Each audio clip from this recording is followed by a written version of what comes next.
मकदूनिया का अलेक्जेंडर 20 साल की उम्र में बादशाह बना। 23 साल की उम्र में मकदूनिया से निकला। उसने सबसे पहले पूरा यूनान फतह किया। इसके बाद वो तुर्की में दाखिल हुआ और फिर ईरान के दारा शिकवा को शिकस्त दी। फिर वो शाम पहुंचा। फिर उसने यरूशलेम और बाबल का रुख किया। फिर वो मिस्र पहुंचा। फिर वो हिंदुस्तान आया। हिंदुस्तान में उसने पोरस से जंग लड़ी। अपने अजीज जान घोड़े की याद में हालिया शहर आबाद किया। मकरान से होता हुआ वापसी का सफर शुरू किया। रास्ते में टाइफाइड में मुब्तला हुआ और 323 कबल मसीह में 33 साल की उम्र में बख्त नुसर के महल में इंतकाल कर गया। दुनिया को आज तक बताया गया कि वो इंसानी तारीख का अजीम जर्नैल, फातेह और बादशाह था, और तारीख ने उसके कारनामों की वजह से उसे अलेक्जेंडर द ग्रेट का नाम दे दिया और हमने उसे सिकंदर यानी बादशाहों का बादशाह बना दिया। लेकिन आज मैं 21वीं सदी के 19वें साल में पूरी दुनिया के मुअर्रिखीन के सामने यह सवाल रखना चाहता हूं कि क्या हजरत उमर फारूक रजी अल्लाह ताला अन्हो के होते हुए अलेक्जेंडर को सिकंदर आजम कहलाने का हक हासिल है? मैं दुनिया भर के मुअर्रिखीन को सिकंदर आजम और हजरत उमर फारूक रजी अल्लाह ताला अन्हो की फतुहात और कारनामों के मवाजने की दावत देता हूं। आप भी सोचिए, अलेक्जेंडर बादशाह का बेटा था। उसे दुनिया के बेहतरीन लोगों ने घुड़सवारी सिखाई। उसे अरस्तु जैसे उस्तादों की सोहबत मिली थी और जब वो 20 साल का हो गया तो उसे तख्त और ताज पेश कर दिया गया।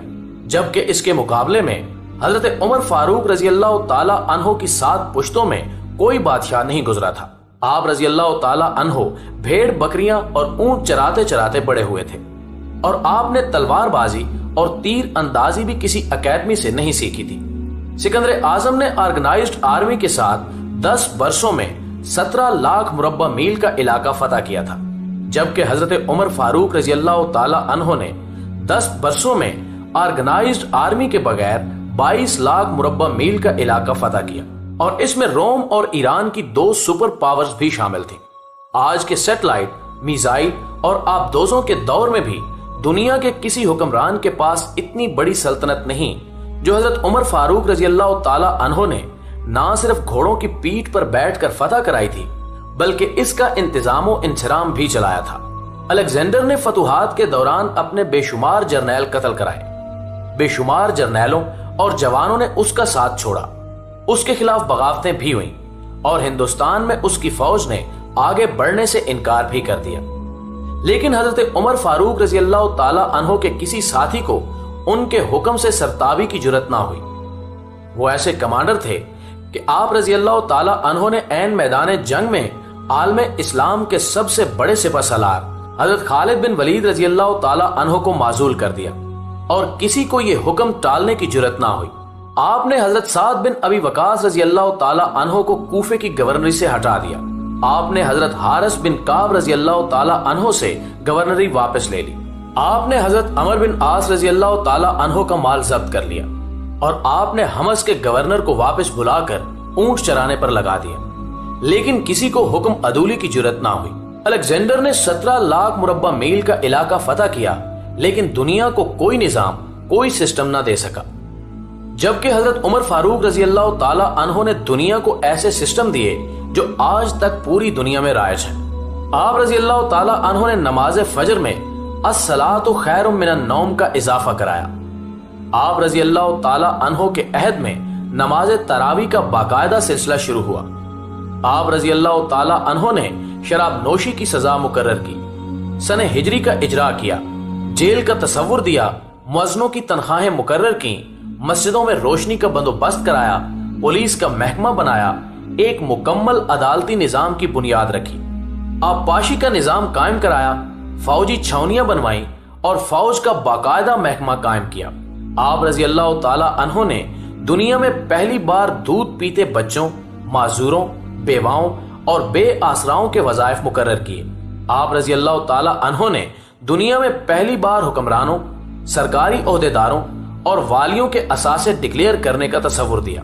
आप रजी अल्लाह ताला अन्हो ने बेइंसाफी करने वाले जजों को सजा देने का सिलसिला भी शुरू किया। आप रजी अल्लाह ताला अन्हो ने दुनिया में पहली बार हुक्मरान क्लास की अकाउंटेबिलिटी शुरू की। आप रजी अल्लाह ताला अन्हो रातों को तिजारती काफलों की चौकीदारी करते थे। आप रजी अल्लाह ताला अन्हो फरमाया करते थे कि जो हुक्मरान अदल करते हैं वो रातों को बेखौफ सोते हैं। आप रजी अल्लाह ताला अन्हो का फरमान था कि कौम का सरदार कौम का सच्चा खादिम होता है। आप रजी अल्लाह ताला अन्हो की मोहर पर लिखा था, उमर नसीहत के लिए मौत ही काफी है। आप रजी अल्लाह ताला अन्हो के दस्तरखान पर कभी 2 सालन नहीं रखे गए। आप रजी अल्लाह ताला अन्हो जमीन पर सर के नीचे ईंट रखकर सो जाते थे। आप रजी अल्लाह ताला अन्हो सफर के दौरान जहां नींद आ जाती, आप किसी दरख्त पर चादर तान कर साया करते थे और सो जाते थे और रात को नंगी जमीन पर दराज हो जाते थे। आप रजी अल्लाह ताला अन्हो के कुर्ते पर 14 पैबंद थे और इन पैबंदों में एक सुर्ख चमड़े का पैबंद भी था। आप रजी अल्लाह ताला अन्हो मोटा खुरदरा कपड़ा पहनते थे। आपको नरम और बारीक कपड़े से नफरत थी।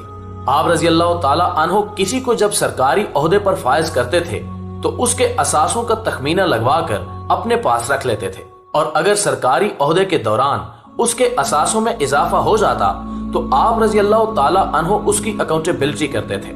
आप जब किसी को गवर्नर बनाते तो उसे नसीहत फरमाते थे कि कभी तुर्की घोड़े पर ना बैठना, बारीक कपड़े ना पहनना, छना हुआ आटा ना खाना, दरबान ना रखना और किसी फरियादी पर दरवाजा बंद ना करना। आप रजी अल्लाह ताला अन्हो फरमाते थे कि जालिम को मुआफ कर देना मजलूमों पर जुल्म है। और आप रजी अल्लाह ताला अन्हो का ये फिक्रा आज इंसानी हकूक के चार्टर की हैसियत रखता है। माए बच्चों को आजाद पैदा करती हैं, तुमने उन्हें कब से गुलाम बना लिया।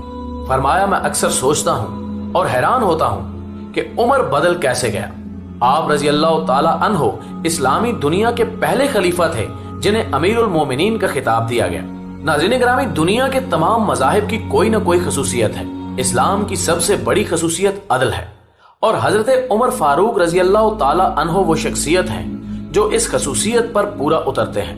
आप रजी अल्लाह ताला अन्हो के अदल की वजह से अदले दुनिया में अदले फारूकी हो गया। आप शहादत के वक्त मकरूज थे, चुनाचे आप रजी अल्लाह ताला अन्हो की वसीयत के मुताबिक आपका वाहिद मकान बेचकर आपका कर्ज अदा कर दिया गया और आप रजी अल्लाह ताला अन्हो दुनिया के वाहिद हुक्मरान थे जो फरमाया करते थे कि मेरे दौर में अगर फिरात के किनारे कोई कुत्ता भी भूख से मर गया तो उसकी सजा उमर को भुगतना होगी। आप रजी अल्लाह ताला अन्हो के अदल की ये हालत थी। आप रजी अल्लाह ताला अन्हो का इंतकाल हुआ तो आपकी सल्तनत के दूर दराज इलाके का एक चरवाहा भागता हुआ आया और चीख कर बोला, लोगो, हजरत उमर रजी अल्लाह ताला अन्हो का इंतकाल हो गया। लोगों ने हैरत से पूछा, तुम मदीने से हजारों मील दूर जंगल में हो, तुम्हें इस साहने की इतला किसने दी? चरवाहा बोला कि जब तक हजरत उमर फारूक रजी अल्लाह ताला अन्हो जिंदा थे, मेरी भेड़ें जंगल में बेखौफ फिरती थी और कोई दरिंदा उनकी तरफ आंख उठाकर नहीं देखता था। लेकिन आज पहली बार एक भेड़िया मेरी भेड़ का बच्चा उठाकर ले गया। मैंने भेड़िए की जुर्रत से जान लिया कि आज दुनिया में हजरत उमर रजी अल्लाह ताला अन्हो मौजूद नहीं है। नाज़रीन गिरामी, मैं दुनिया भर के मुअर्रिखीन को दावत देता हूँ कि वो अलेक्जेंडर को हजरत उमर फारूक रजी अल्लाह ताला अन्हो के सामने रख कर देखें। उन्हें अलेक्जेंडर हजरत उमर फारूक रजी अल्लाह ताला अन्हो के हजूर पहाड़ के सामने कंकर दिखाई देगा, क्योंकि अलेक्जेंडर की बनाई हुई सल्तनत उसकी वफात के 5 साल बाद खत्म हो गई, जबकि हजरत उमर फारूक रजी अल्लाह ताला अन्हो ने अपने दौर में जिस खित्ते में इस्लाम का झंडा भिजवाया वहां से आज भी अल्लाह अकबर की सदाएं आती हैं। वहां आज भी लोग हजरत उमर फारूक रजी अल्लाह ताला अन्हो के अल्लाह के सामने सजदा करते हैं। दुनिया में अलेक्जेंडर का नाम सिर्फ किताबों में सिमट कर रह गया है, जबकि हजरत उमर फारूक रजी अल्लाह ताला अन्हो के बनाए निजाम दुनिया के 245 ममालिक में आज भी किसी न किसी शक्ल में मौजूद है।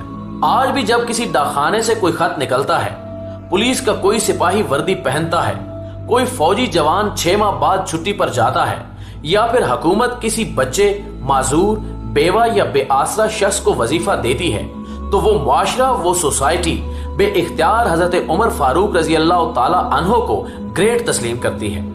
वो उन्हें तारीख का सबसे बड़ा सिकंदर मान लेती है, मां सिवाय उन मुसलमानों के जो आज एहसास कमतरी के शदीद एहसास में कलमा तक पढ़ने से पहले दाएं बाएं देखते हैं। लाहौर के मुसलमानों ने एक बार अंग्रेज सरकार को धमकी दी थी कि अगर हम घरों से निकल पड़े तो तुम्हें चंगेज खान याद आ जाएगा।